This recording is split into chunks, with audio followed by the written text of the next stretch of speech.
Assalamualaikum warahmatullahi wabarakatuh.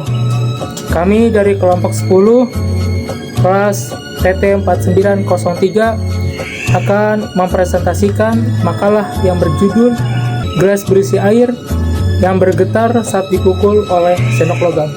Perkenalkan, nama saya Abdurrahman Faisal dengan NIM 101012 500 125.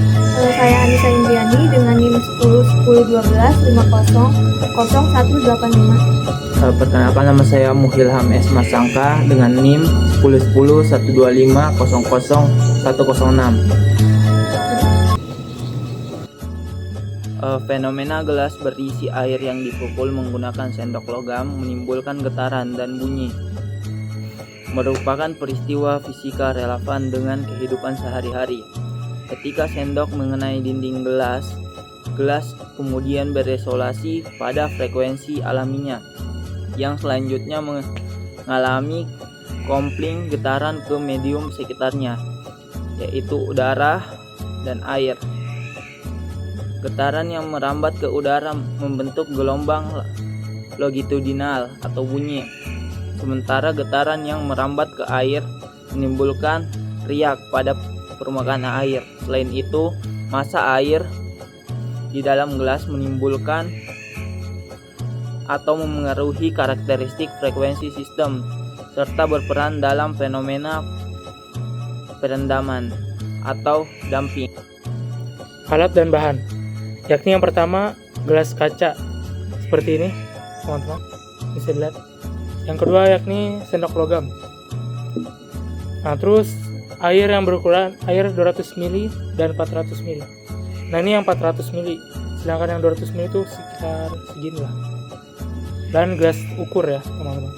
Nah, seperti ini. Oke, mungkin itu cukup untuk alat dan bahan. Berikutnya yakni langkah kerja. Yang pertama tuh siapkan satu gelas kaca dengan jumlah air yang berbeda, yakni 200 ml dan 400 ml. Nah, kita nih yang 400 ml. Kalau mau 200 ml dia tinggal dikurangin saja. Habis itu setelah gelas sudah berisi dengan air yakni 200 atau 400 ml, kemudian pukul perlahan sisi gelas dengan sendok logam seperti ini. Nah, lalu amati bunyi yang dihasilkan. Ulangi beberapa kali untuk memastikan hasilnya konsisten. Nah, setelah itu kita baru catat hasil dari praktikum sebagai data praktik. Oke, mungkin itu cukup sebagai langkah kerjanya. Kita tunggu hasilnya berikutnya. Baca deh.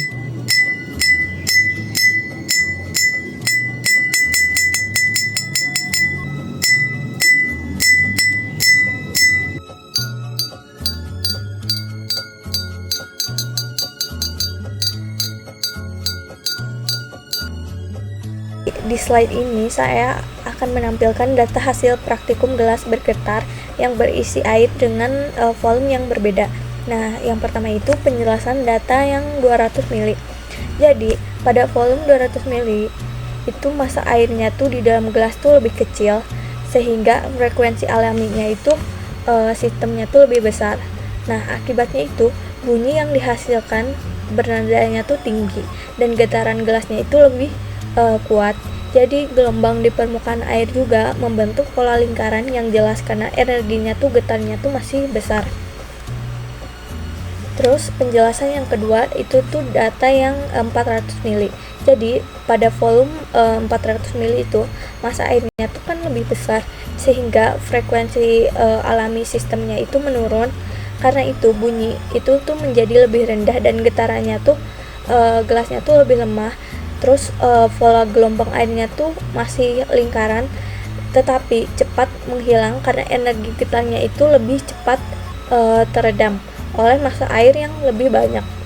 Jadi inti perbandingan dari data yang tadi itu, jadi semakin banyak volume airnya, massanya itu bertambah sama frekuensinya tuh turun. Terus nada bunyinya itu semakin rendah dan getarannya tuh serta gelombang airnya tuh semakin cepat meredam. Akan menjelaskan tentang persamaan atau rumus-rumus dari keempat 4 rumus. Nah, yang pertama itu ada rumus impuls. Dia tuh rumusnya tuh I sama dengan F kali delta T sama dengan delta P. Nah, I itu sama dengan impuls. Dia tuh artinya tuh dorongan yang diterima benda saat terjadi tumbukan. Nah, penyebab awal si gelasnya tuh bergetar. Terus F-nya itu gaya. Dia tuh kekuatan pukulan dari sendok ke gelas. Terus delta T itu dia tuh selang waktu, yang dimana dia tuh lama waktu tumbukan terjadi saat si singkatnya tuh si gelas dipukul. Nah, terus delta P itu dia tuh perubahan momentum, yang dimana artinya tuh perubahan gerak yang dialami gelas setelah dipukul. Nah, penjelasannya itu jadi saat sendok memukul gelas, ada gaya besar dalam waktu singkat.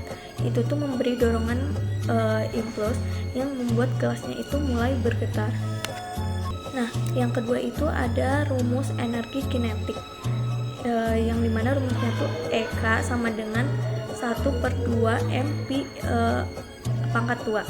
Nah, EK tuh dia tuh energi kinetik, energi gerak yang dimiliki sendok sebelum memukul gelas. Terus M-nya itu massa, dia tuh berat sendok yang bergerak. Terus V-nya tuh kecepatan, jadi seberapa cepat sih saat sendok itu bergerak akan memukul. Nah, penjelasan rumus kedua aja itu, jadi sebelum memukul tuh sendok tuh punya energi gerak. Jadi saat memukul gelas, sebagian energi itu berpindah menjadi energi getar gelas dan air di dalamnya.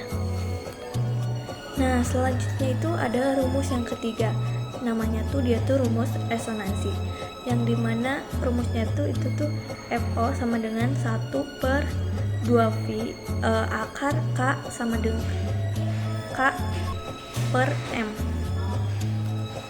Nah, selanjutnya itu rumusnya itu yang ketiga, dia tuh namanya tuh rumus resonansi.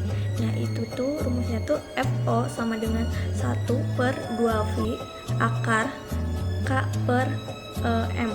Nah, FO itu dia tuh frekuensi alami, jadi artinya tuh frekuensi getar alami sistem gelas tanpa air. Nah, K tuh konstanta pegas, dia tuh kekuatan gelas. Nah, yang ketiga itu dia tuh, nah selanjutnya itu rumus ketiga, dia tuh namanya tuh rumus resonansi. Rumusnya tuh FO sama dengan 1/2V akar K/M. Nah, jadi simbolnya tuh FO itu dia tuh frekuensi alami, yang artinya tuh frekuensi getar alami gelas tanpa air tuh. Terus K itu konstanta pegas, jadi kekuatan gelas. Jadi seberapa sulit gelas itu berubah bentuk saat bergetar. Nah, M itu massa sistemnya, bisa dibilang. Jadi massa air itu di dalam gelas itu semakin banyak air, makin besar juga massanya. Nah, terus 2V itu dia tuh konversi ke Hertz. Jadi nilai matematikanya tuh dari sistem itu getaran gelombang. Terus penjelasan tentang rumus ketiga resonansi itu dia tuh, jadi gelas tanpa air itu punya frekuensi alami sendiri. Jika dipukul, sistem itu akan cenderung bergetar di frekuensi ini. Jadi efek masanya itu jika air ditambah, maka FO-nya itu turun, sama bunyinya tuh makin rendah dan getarannya tuh berubah. Terus ada rumus keempat, itu tuh rumus cepat lambat bunyi, dia tuh V sama dengan F kali lambda. Nah, simbolnya tuh V itu dia tuh cepat lambat, yang dimana kecepatan gelombang bunyi di udara. Terus F-nya tuh frekuensi, dia tuh jumlah getaran per detik, dia tuh menentukan tinggi atau rendah nada. Terus lambdanya tuh dia tuh panjang gelombang, jadi artinya tuh dia tuh jarak antar puncak gelombang bunyi. Nah, penjelasan untuk yang rumus keempat, dia tuh getaran gelas itu membuat gelombang bunyi merambat di udara dalam kecepatan tertentu. Jadi frekuensinya itu menentukan nada, panjang terus landanya tuh dia tuh panjang gelombang yang menentukan bentuk gelombangnya. Jadi Intinya tuh, bunyi itu muncul karena getaran yang merambat sebagai Kesimpulannya, gelas bergetar karena impuls tumbukan sendok logam yang mengubah energi kinetik menjadi osilasi. Sistem gelas berisi air dapat dimodelkan sebagai osilator pegas massa, di mana frekuensi alaminya dipengaruhi kekakuan gelas dan massa total bergetar merambat ke udara sebagai bunyi dan ke permukaan air sebagai riak. Penambahan air meningkat massa sehingga frekuensi turun menjadi sekitar 78,4% dari awal, membuat nada lebih rendah. Air juga merendam energi, menyebabkan bunyi lebih cepat hilang dan riak lebih kecil. Terima kasih atas perhatiannya. Mungkin sekian ini dari kelompok kami. Wassalamualaikum warahmatullahi wabarakatuh.